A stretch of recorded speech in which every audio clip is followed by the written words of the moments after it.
Salut tout le monde, j'espère que vous allez bien. Donc si c'est votre première fois sur ma chaîne, je m'appelle Asta Yasmine. Et si c'est pas votre première fois, bonjour ou bonsoir. Selon la marque NYX, on peut obtenir le fameux look tendance de Glass Skin, donc en français peau de verre, en utilisant tout simplement 3 de leurs produits. Tout d'abord, c'est quoi le look Glass Skin? Donc s'inspirant de l'engagement de beauté coréenne pour une peau en bonne santé, rayonnante et hydratée, une peau lisse comme du verre signifie une peau translucide, lisse et réfléchissante, telle une plaque de verre. Dans leur sélection, vous avez un primer, une poudre de finition et un highlighter. Après, bien sûr, j'ai complété ce processus avec d'autres produits pour pouvoir compléter ce look. Donc, sans plus tarder, je vais vous montrer comment j'ai fait. Pour avoir une base lisse, ah non, en fait, j'ai failli oublier. N'hésitez pas à vous abonner, de cliquer sur like et à me suggérer dans les commentaires des produits que vous souhaiterez voir dans mes prochaines vidéos. Et maintenant, on va commencer. Pour avoir une base lisse, je vais commencer avec le primer de The Ordinary, donc c'est leur primer à base de silicone. Selon la description, c'est un primer qui est censé aider avec l'adhérence du maquillage, avec la texture visible de surface et l'hydratation. C'est la troisième fois que j'utilise ce primer, j'ai pas encore fini de le tester.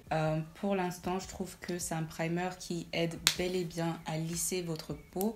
Enfin, c'est un peu comme de la magie. Enfin, je dirais pas de la magie, mais en tout cas, c'est vraiment bien pour lisser votre grain de peau. À part ça, je le trouve pas vraiment matifiant. Enfin, ça fait pas partie de la description, mais je tiens à le dire parce que j'ai la peau grasse.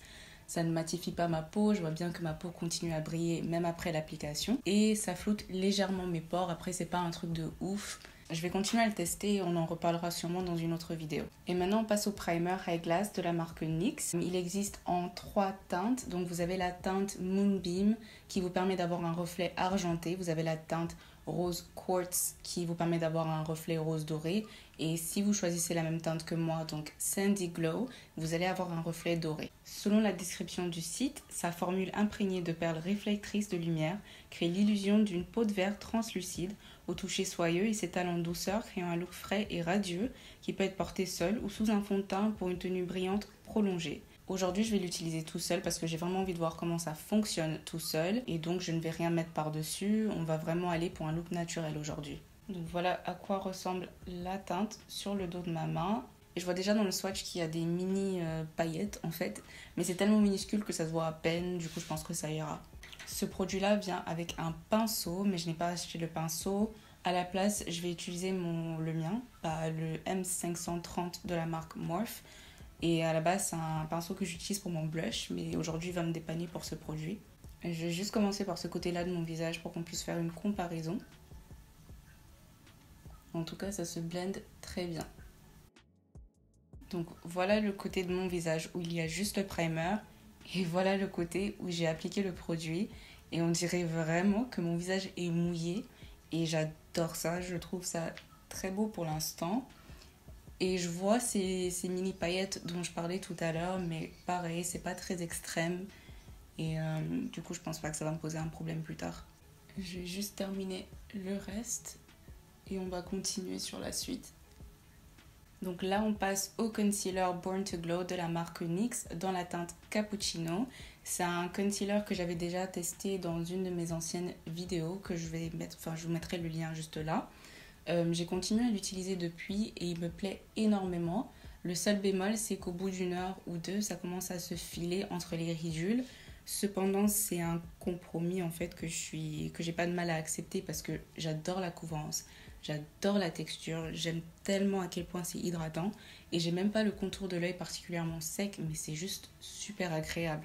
Et là, je suis tout simplement en train de cacher quelques imperfections et je vais en mettre beaucoup plus autour de ma bouche parce que c'est la partie la plus sombre de mon visage et vu que j'utilise pas de fond de teint, j'ai rien d'autre pour rendre mon visage homogène, enfin rendre ma teinte homogène. Et je vais blender tout ça grâce à ma Beauty Sponge de la marque AMS Beauty.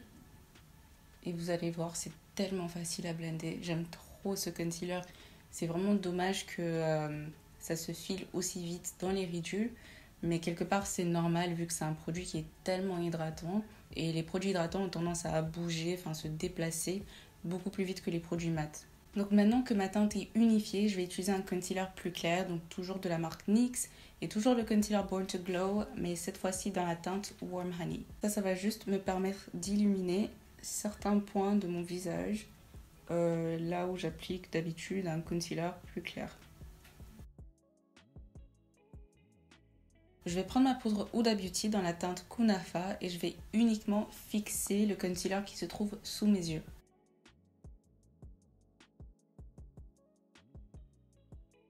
Là, on passe à la deuxième étape, comme c'est décrit par le site. Là, c'est leur High Glass poudre de finition en teinte Deep. Donc, il existe 3 teintes de ce produit. Vous avez la teinte Light, la teinte Medium et donc la teinte foncée, celle que j'ai. Et sur leur site, c'est écrit comme une formule polyvalente qui a été conçue pour être portée par-dessus le High Glass Face Primer ou le fond de teint de votre choix. Donc, c'est disponible en 3 teintes, comme je viens de vous dire, et chaque poudre lip fixante irisée fixe ton maquillage et donne à ton visage un fini net et poli comme du verre. Avant de l'appliquer, je vais swatcher le produit pour vous. Honnêtement, la première fois que je l'ai vu, je l'ai confondu avec le highlighter. Quand je vais le comparer avec tout à l'heure, vous allez comprendre de quoi je parle. En tout cas, c'est une poudre de finition, mais c'est quand même irisé. C'est la première fois que j'utilise une poudre comme ça. J'ai l'habitude d'utiliser des poudres mates ou à la limite des poudres satinées, mais jamais une poudre irisée. Pour cette étape, je vais utiliser le pinceau MB35, toujours de la marque Morphe. Donc c'est ce que j'ai l'habitude d'utiliser pour appliquer mes poudres de finition.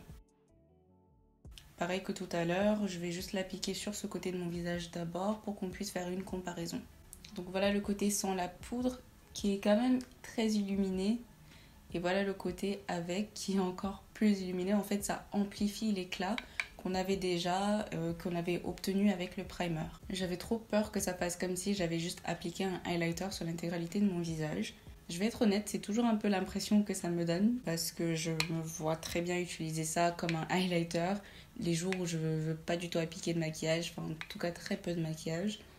Mais en même temps, c'est ça qui permet d'apporter ce reflet et donc de rester fidèle à ce thème de peau de verre.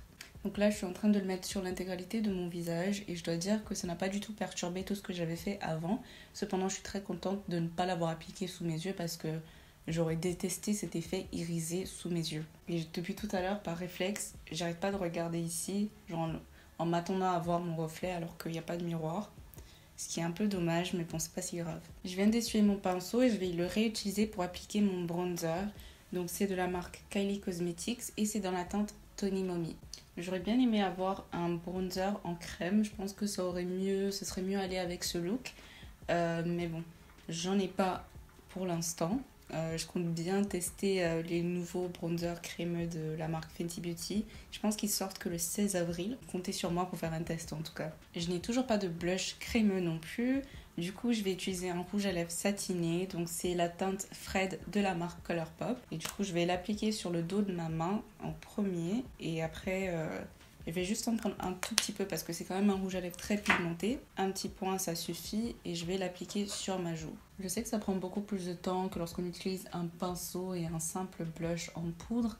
Mais ça en vaut vraiment la peine. Et je repasse dessus avec mon éponge parce que comme d'habitude, j'en fais trop. Et ça va permettre de l'atténuer un peu. On passe enfin à la troisième étape qui est la poudre illuminatrice et c'est dans la teinte Golden Hour. Donc pareil que les autres, ça existe en 3 teintes et à chaque fois vous avez des reflets différents. Et donc cette poudre illuminatrice en gel pressé est remplie de micro-perles lumineuses qui attrapent, réfléchissent et réfractent la lumière naturelle pour un fini effet miroir multidimensionnel. Donc spécialement conçu pour aller avec ton régime peau de verre, cet illuminateur existe en 3 teintes inclusive, donc clair, moyen et foncé, pour illuminer et flatter tout un éventail de couleurs de peau. Juste pour vous montrer, donc de ce côté-là, vous avez la poudre illuminatrice et là, vous avez la poudre de finition. Et comme vous pouvez le voir, ils sont vraiment similaires vu que les deux sont irisés. Mais j'ai juste l'impression, enfin les voyant côte à côte, je vois bien que la poudre illuminatrice, en fait, elle pète plus que la poudre de finition. Mais ça reste quand même assez similaire. Je pense vraiment que c'est le highlighter le plus beau que j'ai vu de ma vie. Mais on dirait vraiment que c'est mouillé. Genre on a mis de l'eau. Je suis mouillée là, je sors de la douche. C'est... Vous voyez... Est-ce que vous voyez ce que... Enfin... J'arrive même plus à articuler. Enfin, c'est trop beau. Vraiment trop beau. Par contre, il faut vraiment, mais vraiment y aller pour récupérer le produit. J'ai l'impression que le pinceau a du mal à l'attraper. Et je pense que c'est à cause de cette texture de gel pressé. Parce que même après avoir fait tout ça, et j'en rajoute encore, vous allez voir, c'est pas... genre ça va quoi. En fait, j'ai un truc pour les highlighters qui ne font pas ressortir la texture de mon visage et qui aussi aident à donner cet effet mouillé à mon visage. Et ça fait les deux. Du coup, je suis très contente. Je suis pas très difficile en ce qui concerne les highlighters. Je pense que c'est exactement ça que j'avais expliqué pour le highlighter Kiko que j'utilise tout le temps. Ça fait briller mon visage comme il faut, là où il faut. J'ai déjà appliqué ma base B. Louise dans la teinte numéro 5 et aujourd'hui, je vais utiliser la palette de Sananas en collaboration avec Sephora. Donc il s'agit de leur deuxième lancement. Je commence par le fard baie jaune, enfin baie jaune parce que ça se dit en un seul mot. Et je vais l'appliquer très près de mon sourcil juste pour faciliter l'application de la couleur de transition. Ensuite, on passe à mon fard préféré de cette palette, donc Hakuna Matata, que je vais appliquer un peu partout sur ma paupière. Je vais prendre ce même fard Hakuna Matata pour faire mon ras de cils et pour faire la connexion. Et je vais très simplement reprendre le highlighter que j'ai utilisé juste avant et je vais l'appliquer avec mon doigt sur ma paupière mobile. Je ne suis pas super précise avec l'application, genre je le dépose sur ma paupière mobile, mais je remonte aussi légèrement sur la partie immobile de ma paupière pour mélanger le tout. Pour finir, mes paupières, je suis en train d'appliquer le mascara Long Eyes de la marque Kiko. C'est celui que j'utilise toujours parce qu'il est super efficace et il coûte pas très cher. Là, j'ai pas de faux cils. Voilà à quoi ça ressemble avec ce mascara. Enfin, est-ce que vous voyez cette différence extrême? Franchement, c'est de la magie. Je sais pas ce que c'est, ce qu'ils ont mis dedans, mais ça fonctionne très bien. Sur mes lèvres, je vais uniquement appliquer le nouveau gloss de la marque NYX. Donc, c'est le Gloss Filler Instinct. C'est décrit comme un lacquer effet repulpant. Je pense que maintenant, on comprend tous. Quand on voit le mot repulpant, ça veut dire que c'est un produit qui sera mentholé, qui va légèrement picoter vos lèvres et qui va peut-être aussi chauffer vos lèvres un peu pour pouvoir les grossir. J'ai choisi la teinte Let's Glaze et en gros c'est un gloss transparent. Je me suis dit que ça irait bien avec ce look et que ça correspond bien à ce thème.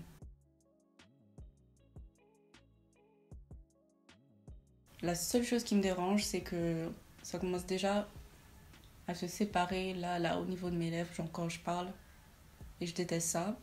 Du coup je vais en enlever juste un peu. J'ai juste terminé tout ça avec un coup de spray fixatrice de la marque Morphe. C'est un spray qui est parfait pour ce look parce que ça laisse un fini lumineux.